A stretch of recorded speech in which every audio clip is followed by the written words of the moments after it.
បាទសូមគោរពជំរាបសួរពុកម៉ែបងប្អូនដែលតែងតែស្រឡាញ់និងគាំទ្រនៅឧបករណ៍ភ្លេងខ្មែរបាទថ្ងៃនេះយើងខ្ញុំសូមបង្ហាញនៅឧបករណ៍ភ្លេងខ្មែរមួយចំនួនបន្ថែមទៀតក៏ដូចជាការធ្វើតេស្តសំឡេងជូនពុកម៉ែបងប្អូនទេសនាអញ្ចឹងកុំឲ្យខាត់ពេលយូរយើងសូមបង្ហាញនៅទ្រសោម៉ូតបែបទ្រសោឈុតពុកម៉ែបងប្អូនបាទឈុតនេះគឺឈើសុទ្ធតែម្ដងអត់មានក្បាច់មានអីទេគឺលាតធម្មតាហើយឈើដែលយើងធ្វើនេះគឺឈើនាងនួនបាទចឹងកុំឲ្យខាត់ពេលយូរលោកគ្រូនឹងធ្វើការតេស្តសំឡេងជូនពុកម៉ែបងប្អូនមួយបទគឺបទហោមរោងផ្ទាល់តែម្ដងបាទសូមអញ្ជើញលោកគ្រូ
បាទពុកម៉ែបងប្អូនបាទពុកម៉ែបងប្អូនបាទយល់យ៉ាងណាដែរបាទអញ្ចឹងសង្ឃឹមថាពុកម៉ែបងប្អូនបាទពេញចិត្តបាទពីរោះអញ្ចឹង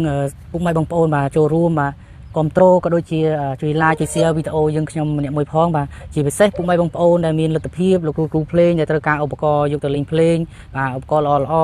ស្អាតដែលមានការធានាទឹកដៃក៏ដូចជាគុណភាពពីខាង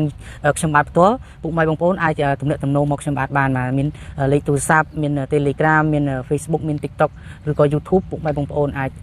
ទំនាក់ទំនងមកខ្ញុំបាទផ្ទាល់បានអញ្ចឹងយើងនឹងធ្វើការតេស្តត្រូលយើងបន្ទាប់ទៀតបាទពុកម៉ែបងប្អូនបាទបន្ទាប់ទៀតនេះគឺស្គរដៃរបស់យើងស្គរឈើខ្នុរពុកម៉ែបងប្អូនបាទអញ្ចឹងរូបរាងគឺខ្ញុំបាទធានាជូនទឹកដៃក៏ដូចជាសាច់ឈើបាទដាស់ក៏ស្អាតដែរពុកម៉ែបងប្អូនបាទស្បែកជ័រឬក៏ស្បែកពោះពុកម៉ែបងប្អូនអាចកំងបានបាទតម្លៃដូចគ្នាទេពុកម៉ែបងប្អូនបាទអញ្ចឹងកុំឲ្យខាត់ពេលយូរយើងនឹងធ្វើការតេស្តជាមួយលោកគ្រូទាំងអស់គ្នាបាទ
ម៉ែបងប្អូនបាទអញ្ចឹងត្រូលបន្ទាប់ទៀតនេះគឺត្រូលសោឈើនាងនួនតែលម្អទៅដោយក្បាច់បាទស្មាច់បាទពុកម៉ែបងប្អូនបាទ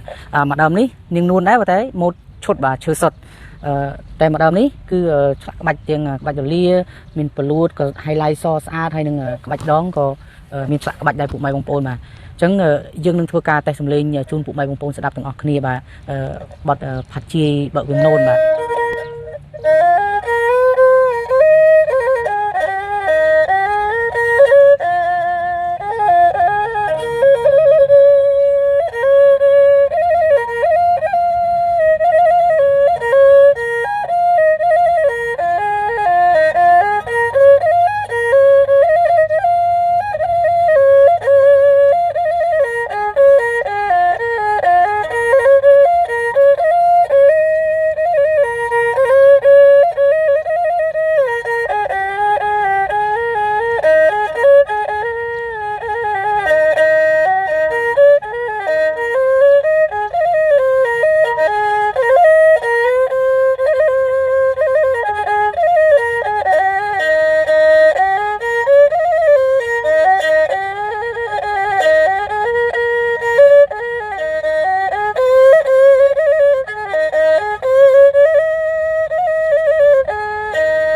បាទពុកម៉ែបងប្អូនបាទគឺពុកម៉ែបងប្អូនបានស្ដាប់រួចហើយបើសិនជាពុកម៉ែបងប្អូនបាទស្រឡាញ់ពេញចិត្តបាទកុំភ្លេចជួយ like ជួយ share វីដេអូយើងខ្ញុំម្នាក់មួយផងក៏ដូចជាការចូលរួមគ្រប់ត្រូលបាទលើកស្ទួយឧបករណ៍ភ្លេងខ្មែរដែរបាទជាពិសេសពុកម៉ែបងប្អូនដែលមានលទ្ធភាពអាចជួយកំងជួយជាវដើម្បីគ្រប់ត្រូលឧបករណ៍ភ្លេងខ្មែរយើងទាំងអស់គ្នាបាទអញ្ចឹងយើងនឹងធ្វើការតេស្តត្រូលរបស់យើងបន្ទាប់មួយទៀតបាទហើយបងប្អូនបាទអញ្ចឹងត្រូលមួយដើមទៀតនេះគឺលំដាប់យើងអាចយកទៅរៀនលេងឬក៏លេងភ្លេងសប្បាយជួបជុំគ្រួសារឬក៏និយាយទៅគឺយើងអាចលេងភ្លេងបានចំពោះត្រូលនេះគឺឈើធ្នង់ពុកម៉ែបងប្អូនបាទធ្នង់មួយឈុតលម្អទៅដោយក្បាច់ស្មាច់បាទអញ្ចឹងកុំឲ្យខាតពេលយូរលោកគ្រូនឹងធ្វើការតេស្តសំឡេងជូនមួយបទបាទបែបឆាយ៉ាំឲ្យព្រោះហ្មងបាទ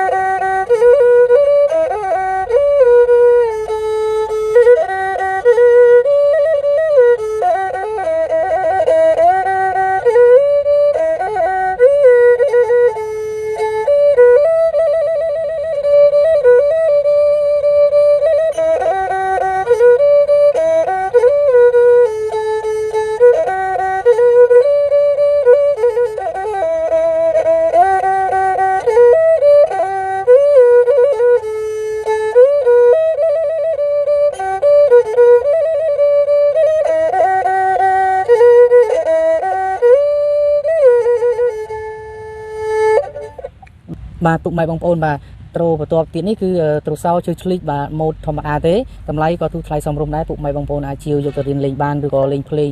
បានទៅតាមចំណង់ចំណូលចិត្តពុកម៉ែបងប្អូនបាទទៅតាមតម្រូវការតែម្ដងអញ្ចឹងកុំឲ្យខាត់ពេលយូរលោកគ្រូនឹងធ្វើការតេស្តបទទូអើយទ្រូបាទ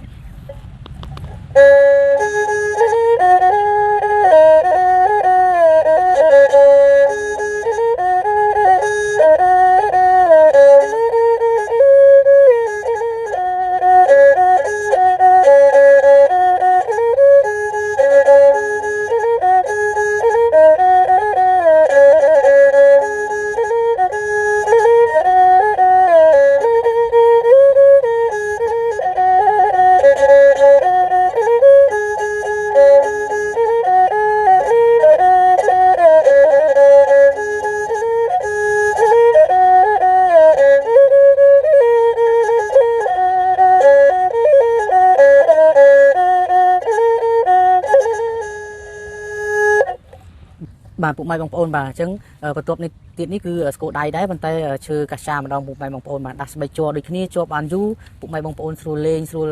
បាទរឹតបាទអញ្ចឹងកុំឲ្យខាត់ពេលយូរយើងនឹងធ្វើការតេស្តសំឡេងជូនពុកម៉ែបងប្អូនជាទីសម្រាប់បាទ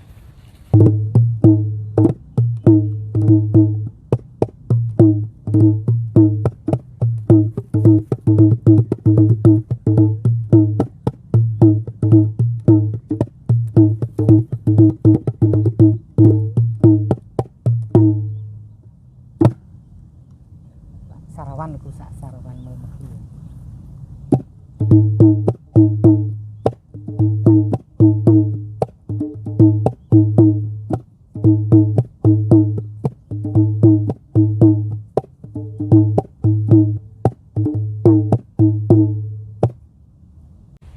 បាទពុកម៉ែបងប្អូនបាទថ្ងៃនេះយើងមានប៉ុណ្ណឹងសង្ឃឹមថាពុកម៉ែបងប្អូនបាទស្រឡាញ់ពេញចិត្តគ្រប់ត្រូលបាទអញ្ចឹងជាចុងក្រោយនេះយើងខ្ញុំសូមអរគុណពុកម៉ែបងប្អូនដែលទេសនាវីដេអូនេះពីដើមរហូតដល់ចប់បាទក៏ដូចជាបាទជួយ like ជួយ share ឲ្យបេះដូងមកជារៀងរហូតបាទសង្ឃឹមថាពុកម៉ែបងប្អូននៅតែបន្តគ្រប់ត្រូលបាទលើកស្ទួយឧបករណ៍ភ្លេងខ្មែររបស់យើងទាំងអស់គ្នាបាទអភិរក្សភ្លេងខ្មែរគឺជាកាតព្វកិច្ចរបស់យើងទាំងអស់គ្នាបាទសូមអរគុណសូមជម្រាបលា